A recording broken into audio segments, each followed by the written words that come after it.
Jago Sevatarion, better known simply as Sevatar, is a name that evokes fear and reverence in equal measure. As the first captain of the Night Lords and commander of the Atramentar Terminators, Sevatar was one of the deadliest warriors in the galaxy during the Great Crusade and Horus Heresy. But there's more to Sevatar than just his combat prowess.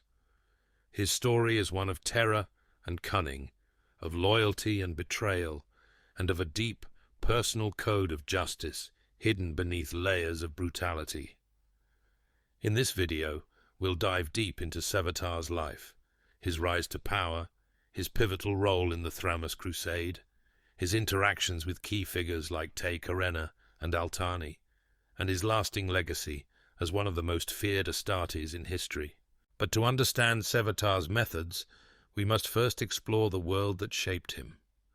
Nostramo, a place where fear and brutality ruled. The origins of Jago Sevatarion, like much of the Night Lord's history, are clouded in mystery. Born on Nostramo during the reign of Conrad Kurz, Sevatar was molded by the brutal rule of his Primarch. During Kurz's reign, often called the Reign of the Night Haunter, the people of Nostramo lived in constant fear of their ruler's brutal sense of justice. It was here that Sevatar learned the cruel lessons that would shape him into one of the most feared and effective leaders in the galaxy.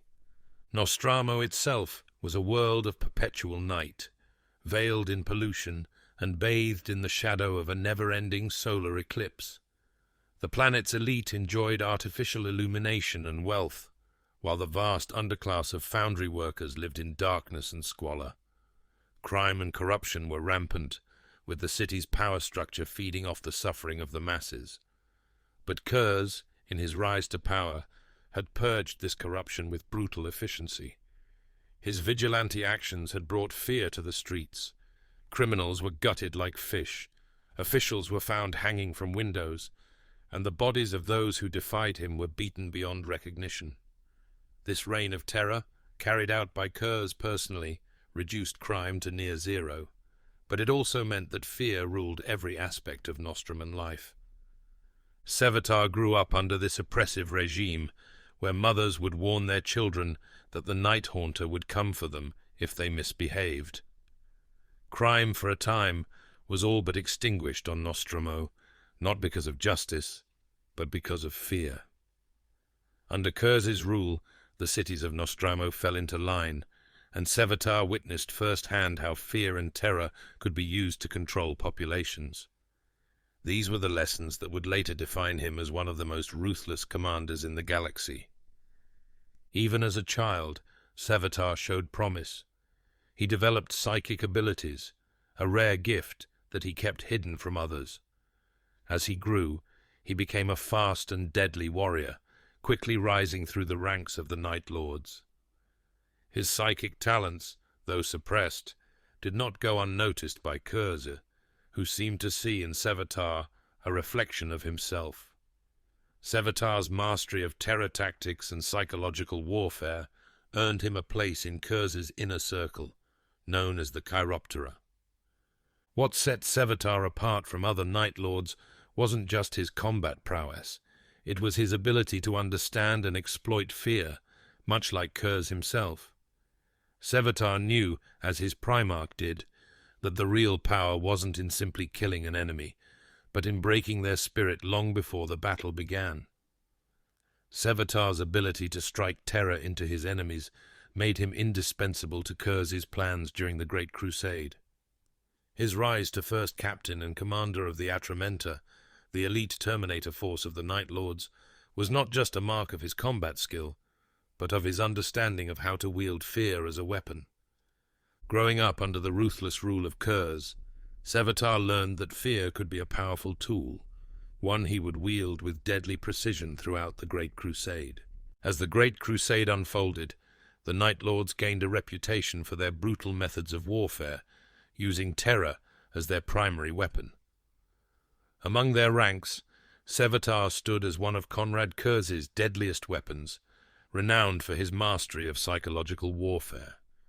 His role during the Great Crusade wasn't just that of a warrior, but of a tactician who understood the value of breaking the spirit of a population rather than simply exterminating them.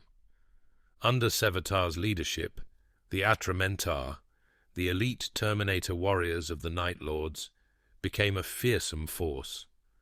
Sevatar led them into battle with an understanding that fear could cripple a planet long before the Night Lords even landed. Entire systems surrendered without a fight, hoping to avoid the horrific fate that awaited those who resisted. While his brutality earned him fearsome respect within the Legion, it also stirred resentment and anger from other legions who saw the Night Lord's methods as sadistic and dishonorable. During the Shiro campaign, Sevatar and his Atramentar oversaw the massacre of a civilian population, an act that caused significant tension with the Imperial Fists under Sigismund and Fafnir Ran. The Imperial Fists, known for their stoic sense of honor and duty, were appalled by the Night Lord's methods, viewing them as nothing more than sadistic murderers who dishonored the ideals of the Imperium. The tension reached its peak in a heated confrontation between Sigismund and Sevatar. Sigismund, usually restrained and disciplined, was pushed to a rare moment of anger and launched a surprise blow at Sevatar. Despite the unexpected attack, Sevatar easily blocked the strike, and the two warriors agreed to settle their dispute in a formal duel. The rules were simple. Only blows with weapons were allowed, and the duel would end when one warrior yielded. Yet this duel was more than just a test of martial prowess. It was a clash of ideologies. Sigismund, the champion of honor and duty, faced Sevatar, the master of terror and pragmatism.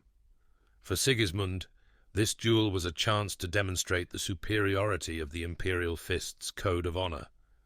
For Sevatar, it was an opportunity to prove that in war, honor was meaningless. Only survival and victory mattered.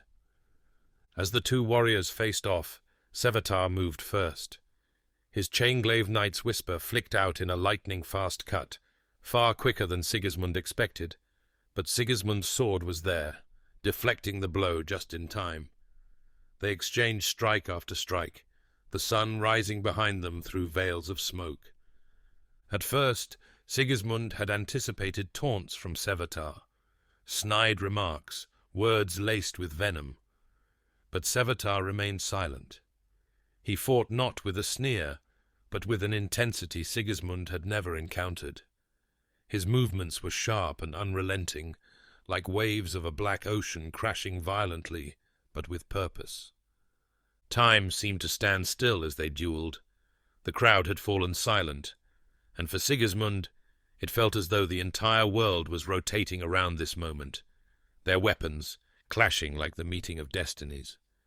Sigismund fought with the truth he had always known: one cut, one kill. But Sevatar, like the snap of lightning, was everywhere at once, dodging, deflecting, moving with a speed and skill Sigismund hadn't anticipated. The duel was grueling, but Sigismund's focus sharpened. He began to see Sevatar's movements, understanding his timing and rhythm. The next blow would be the final one, a decisive strike, the one he had been waiting for. And there it was. Sigismund locked Sevatar's weapon for just a moment, jerking it aside. His blade arced over his head, aimed for Sevatar's face. It was the killing blow. It was like a blast wave transmitted through water. Sevatar knew. I knew. There was no way to parry it in time. But then, Sevatar did something no one expected. In an instant, Sevatar broke the rules of their duel. Instead of using his weapon, he lowered his head and rammed the crest of his helmet into Sigismund's face. The impact shattered Sevatar's skull-like helmet and sent Sigismund reeling, blood filling his mouth, his vision blurring for a moment. Sevatar stepped back, blood running down his face, his voice breaking the silence at last. "First blood to me." He grinned through the blood, even as his victory was called into question. Though Sevatar's headbutt had broken the rules, He claimed victory not by honor, but by survival. In Sevatar's mind, that was all that mattered. Honor, he argued, was meaningless. War wasn't about following rules, it was about staying alive. Next time, brother, remember, even if people start out with honor, no one ends that way. This was a truth Sigismund couldn't ignore. Though Sevatar had broken the terms of their duel, his point was clear. War wasn't noble. It was brutal. It was survival at any cost. This duel was more than just a clash of warriors. It was a meeting of philosophies and legacies. For Sigismund, honor and discipline were paramount. For Sevatar, survival was the only truth. And in that moment, Sevatar's pragmatism proved victorious, leaving Sigismund with a lesson he would never forget. Sevatar's ability to outwit one of the finest swordsmen in the Imperium wasn't just a testament to his cunning, but also his lethal skill in combat. His mastery of both psychological warfare and brutal close-quarters combat placed him among the deadliest warriors of the Great Crusade, standing shoulder to shoulder with legends like Khan of the World Eaters, Lord Commander Eidolon of the Emperor's Children, and Chapter Master Raldoron of the Blood Angels. Some might even argue that Sevatar surpassed them in sheer ferocity and combat prowess, making him one of the most formidable Astartes ever to walk the battlefields of the galaxy. Despite the tensions between the Night Lords and other legions, Sevatar's leadership was indispensable during the Great Crusade. His ability to lead by fear and intimidation allowed the Night Lords to conquer worlds with minimal resistance. Entire systems surrendered at the mere rumor of the Night Lords' arrival, knowing full well the horrors that awaited those who defied them. While Sevatar's terror tactics and combat prowess proved effective on the battlefield, his greatest challenge lay within the Legion itself. The more worlds they conquered, the more Sevatar found himself not only leading the Night Lords into battle, but also managing the growing instability of their Primarch. Sevatar's relationship with Conrad Kurz was complex. Though fiercely loyal, Sevatar often found himself acting as a reluctant advisor to his increasingly unstable Primarch. Kurz's violent outbursts and descent into madness were becoming more frequent, forcing Sevatar to step in and prevent the Legion from falling into chaos. In many ways, Sevatar was the only one capable of standing up to Kurz, though even he could not fully control the dark impulses that drove the Night Haunter. One notable instance of Sevatar's influence over Kurz came during the Karinai Retribution. During this campaign, the Night Lords found themselves in a standoff with Corvus Corax and the Raven Guard. Kurz, driven by a long-standing hatred for Corax, had a desire to shed the blood of his brother's sons, was prepared to engage the Raven Guard in battle. However, Sevatar, recognizing the danger of such a confrontation, convinced Kurz to withdraw, arguing that the time to draw their brother's blood had not yet come. Surprisingly, Kurz heeded Sevatar's advice, sparing the Raven Guard and avoiding a potentially catastrophic conflict. This incident showcased Sevatar's strategic foresight. Though brutal, he knew when to pull back and understood the larger picture of the Great Crusade. For Sevatar, fear and terror were tools to be wielded at the right moment, and his loyalty to Kurz meant doing whatever was necessary to serve the Legion and the Emperor's goals. Sevatar's exploits during the Great Crusade showcased his deadly combat abilities and ruthless leadership. But as the galaxy was plunged into the chaos of the Horus Heresy, Sevatar's role became even more pivotal. Not only did he stand at Kurz's side during the Traitor Legion's most critical moments, but he also forged connections with figures both within and outside his legion, connections that would challenge the very essence of who he was. As the heresy unfolded, Sevatar's story shifted from that of a warrior to something more complex, blending loyalty, justice, and the dark psychic powers that would come to define his fate. As the Horus heresy unfolded, Sevatar's role within the Night Lords and the broader conflict grew even more pivotal. By this time, he had established himself as one of the most feared and ruthless commanders in the galaxy, and his actions during the Heresy cemented his legacy as both a brilliant strategist and a brutal enforcer of Konrad Kurz's dark vision. Sevatar was not merely a warrior, he was Kurz's most trusted weapon, embodying the terror and ruthlessness that the Night Lords wielded so effectively during this galactic civil war. Despite his position as first captain, Sevatar's importance extended far beyond his rank. He played a key role in many of the Night Lords' campaigns, and even in the larger plans of the traitor legions. His tactical brilliance and understanding of psychological warfare were invaluable to the traitor forces as they sought to bring down the Imperium. Sevatar's cunning on the battlefield, combined with his unflinching brutality, made him one of the deadliest Astartes in the galaxy during the Heresy. One key moment that further solidified Sevatar's legacy was his participation in the gathering of the traitor legions before the infamous drop site massacre. Alongside fellow captains and commanders from the Night Lords, Iron Warriors, Alpha Legion, and Word-Bearers, Sevatar was present for the planning of what would become one of the most devastating ambushes in the history of the galaxy. During this fateful meeting, he greeted Argel Tal, chapter master of the Gal Vorbak, and stood by his side as the traitor Primarchs prepared to turn against their loyalist brothers.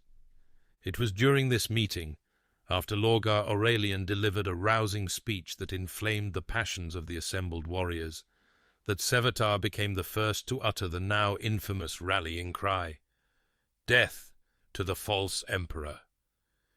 This battle cry would become synonymous with the forces of chaos for millennia, reverberating throughout the ages as a declaration of the traitor legion's rebellion against the emperor of mankind.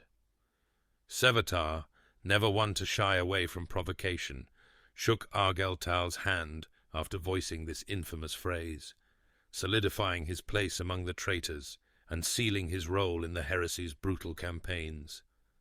However, Sevatar's attitude toward his fellow traitor legions, particularly the Word-Bearers, was complex.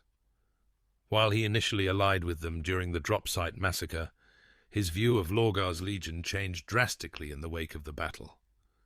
After witnessing the Gal Vorbak reveal their true nature as demon hosts, Sevatar became openly hostile toward the Word-Bearers. This marked a turning point for the first captain. While he was a servant of terror and ruthlessness, he had no love for the warp-spawned abominations that the Word-Bearers had willingly embraced. Sevatar's growing distrust of the Word-Bearers highlighted his pragmatic nature. Unlike many of his fellow traitors, he had no desire to consort with the demonic forces of chaos. His loyalty was to his Primarch, Konrad Kurz, and to the Night Lord's dark vision of rule through fear. In many ways, Sevatar's rejection of the Word-Bearers' demonic pacts set him apart from other traitor commanders, emphasizing his focus on brutal real-world tactics over supernatural aid. Sevatar's role in the Horus Heresy, particularly during events like the Drop Site Massacre and his interactions with other traitor legions, demonstrated his complex and multifaceted nature. He was not simply a follower of Horus's rebellion. He was a force unto himself, navigating the treacherous politics and alliances of the Heresy with the same ruthless precision he brought to the battlefield. Sevatar's involvement in the early stages of the Horus Heresy solidified his reputation as one of the Night Lord's most fearsome leaders. But it was the Thramas Crusade, a prolonged and bloody conflict against the Dark Angels, that would truly test his leadership and elevate him to the status of one of the most legendary Night Lords.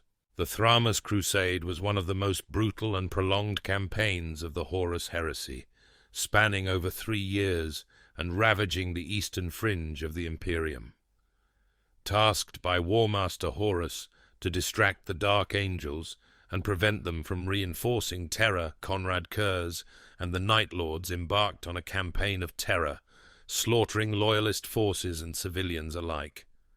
Their goal was to sow fear and chaos, crippling the Dark Angel's ability to support the Loyalist cause. Sevatar, as first captain of the Night Lords, played a pivotal role in the campaign. Known for his mastery of terror tactics, Sevatar led his forces in devastating raids that destabilized entire sectors.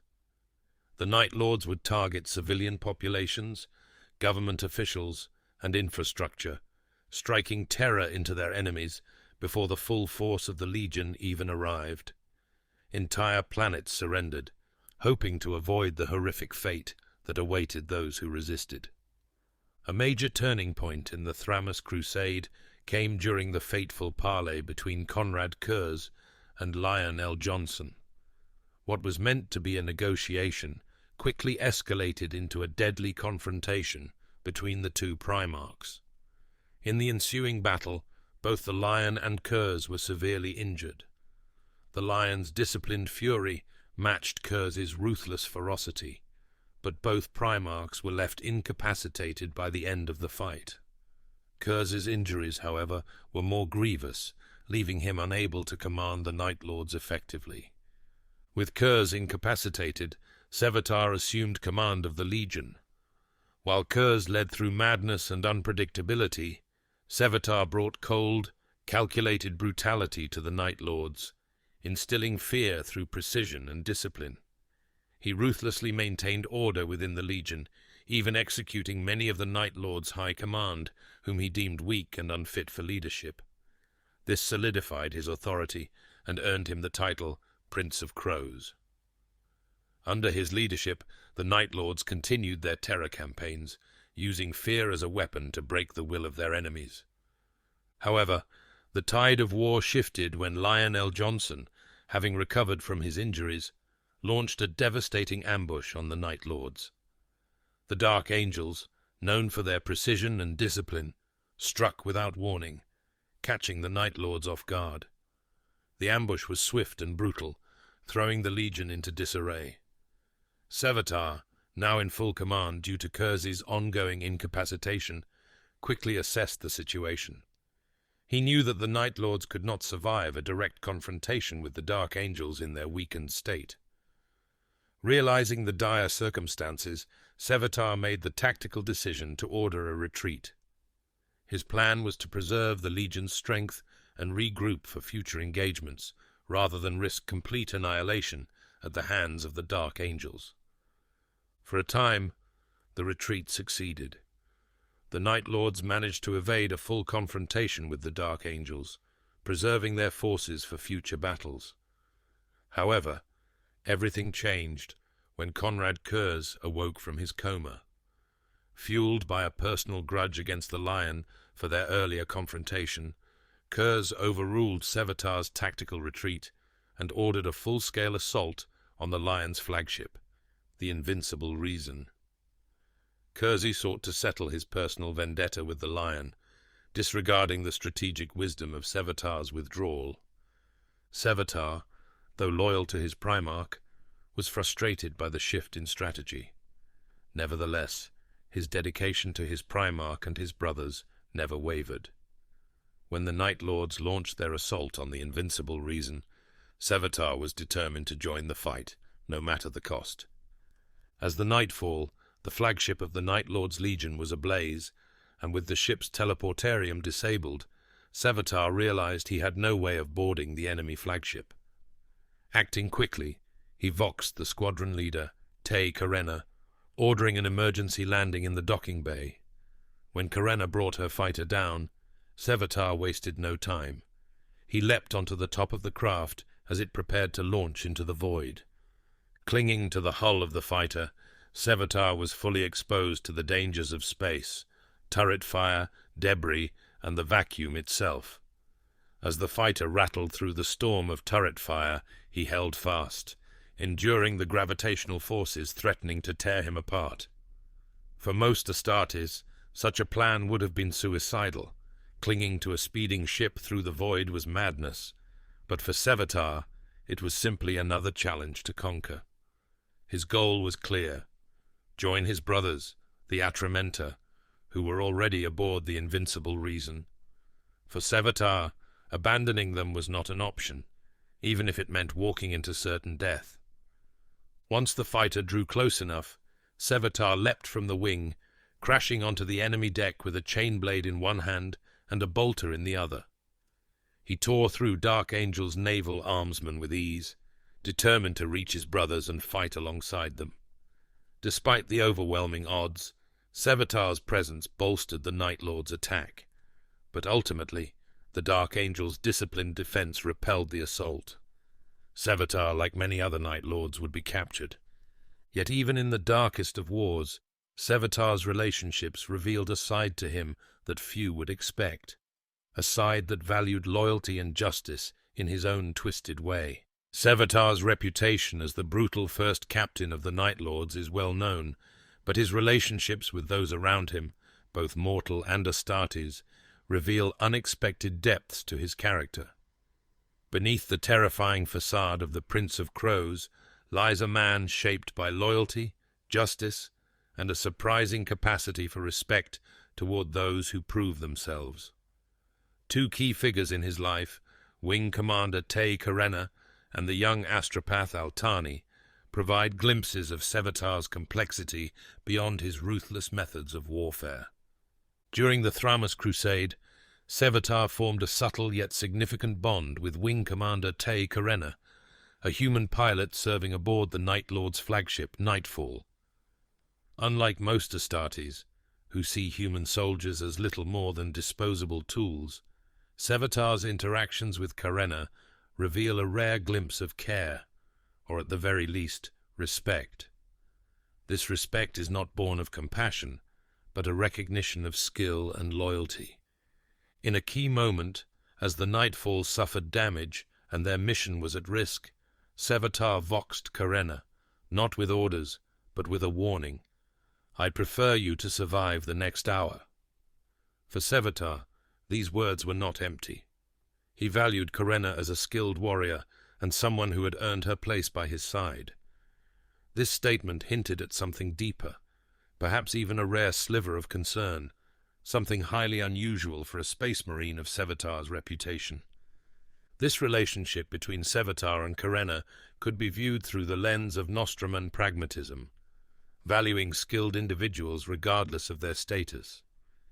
It is also speculated, though not confirmed, that Sevatar may have believed he had a familial connection to Karena. Whether true or not, this connection highlighted a subtle yet intriguing side to Sevatar's personality, a capacity for loyalty and even kinship, qualities overshadowed by his brutality. Yet this capacity for connection extended beyond his bond with Karena. Even in the darkest of circumstances, imprisoned aboard the Invincible Reason, Sevatar formed another unlikely bond with a human, this time with the astropath Altani.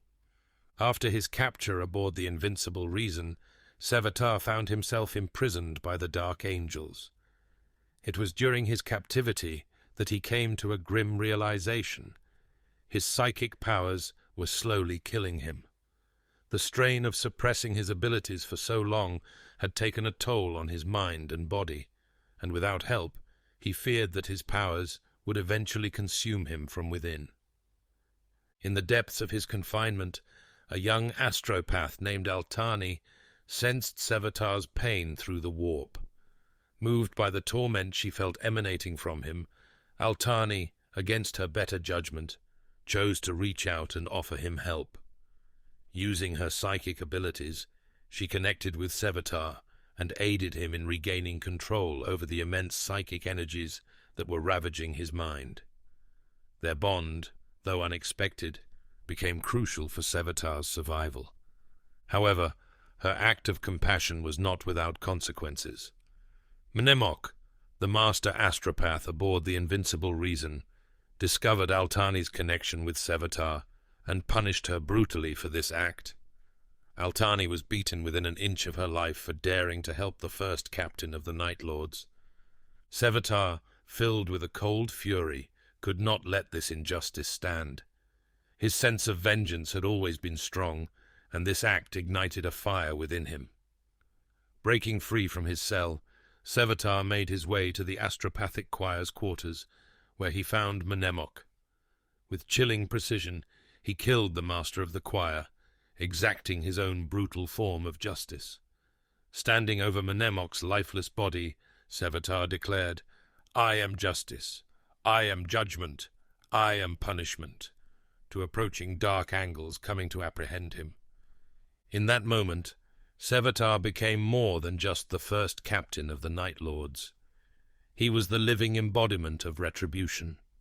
Justice had been served, and for Sevatar it was a victory, even as he returned to his cell, fully aware of the potential consequences. Yet Sevatar was no longer consumed by the psychic powers that had once threatened to kill him. Thanks to Altani's aid, he regained control, and with that newfound control came a cold focus that had eluded him for decades. Through these interactions, Sevatar's character reveals layers far more complex than the ruthless killer he is often portrayed as. Whether it was the respect he showed toward Karenna, the loyalty he felt toward Altani, or the fierce justice he enacted upon Mnemoc, Sevatar embodied a unique blend of brutality and integrity. In the end, Sevatar was not just a monster born from Nostramo. He was a man shaped by loyalty, respect, and a deep, albeit twisted, sense of justice. Sevatar's journey, from his early life on the dark streets of Nostramo to his final moments aboard the Invincible Reason, was one of brutality, loyalty, and a complex sense of justice. As the first captain of the Night Lords, he embodied the terror and ruthlessness that defined the Legion, but his story goes deeper than mere violence. Sevatar's legacy, shaped by his loyalty to his brothers, his inner struggles with his psychic powers, and his relentless pursuit of retribution, left an indelible mark on the Horus Heresy. His name continued to inspire fear and awe long after his disappearance, with many in the Legion believing that no one could ever live up to his reputation. Sevatar's tale, much like the Night Lords themselves, remains cloaked in shadows, forever balancing the line between terror and justice. But beyond his legend, Sevatar's story represents more than just the rise and fall of a single warrior.